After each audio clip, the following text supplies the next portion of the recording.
I took 3 trades today on 2 separate instruments. As usual, my setup is a sideways consolidation for which I'm expecting maybe a breakout, either going long, going short. The instruments that I followed today were the DJ30 and the S&P. Both of them had inside days the previous day. My first trade was taken on the DJ30, which was actually right in the middle, did not break any level, and decided to just go down and make it seem like it was breaking out that box to continue going lower. Maybe it was just some type of hunt or whatever, but it basically tagged me and then reversed almost right away, giving me my first loss for the day. I had an opportunity to be able to go short on the S&P. It had basically broken out of the previous day's high level and decided to kind of go down, and was confirming the thesis of mine that it was going to be going short potentially till the low of the day and then past that to the low of the previous day.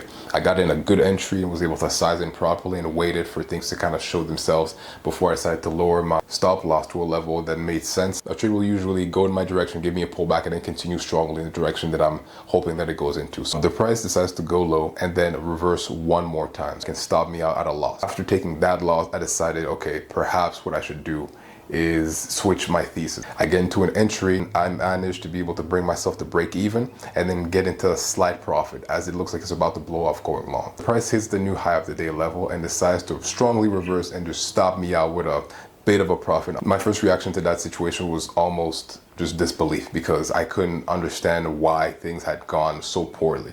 The setup seemed good. I followed my rules the best that I can. I was as patient as I possibly could be. I made very smart entries. In my personal opinion, I followed my plan clearly. I still had the feeling that it should have given me more, and I should have been able to make more off of the trades I was able to get because of how well I was able to execute it. The fact that my setup did not produce the way that I thought they were going to produce is just something that was part of the possibility of me trading, but I don't seem to want to be able to accept that. I've done everything that I can this week to be able to execute my plan the best way that I possibly can, but the results have just not been showing for it. You do your work, you wake up early in the morning, you do everything you have to do, you follow your plan, all of that to just get a loss, for the market not to agree with you, which is fair. I mean, the market doesn't really care. It's just the way that things are. Sometimes the best setups and the best execution, the best entries just don't end up working. And that's just what pretty much been happening for the last couple of days. But the days that they work, I got to be able to squeeze out as much money as I possibly can from that. That's pretty much all for me today. Thank you guys for watching. I'll see you tomorrow.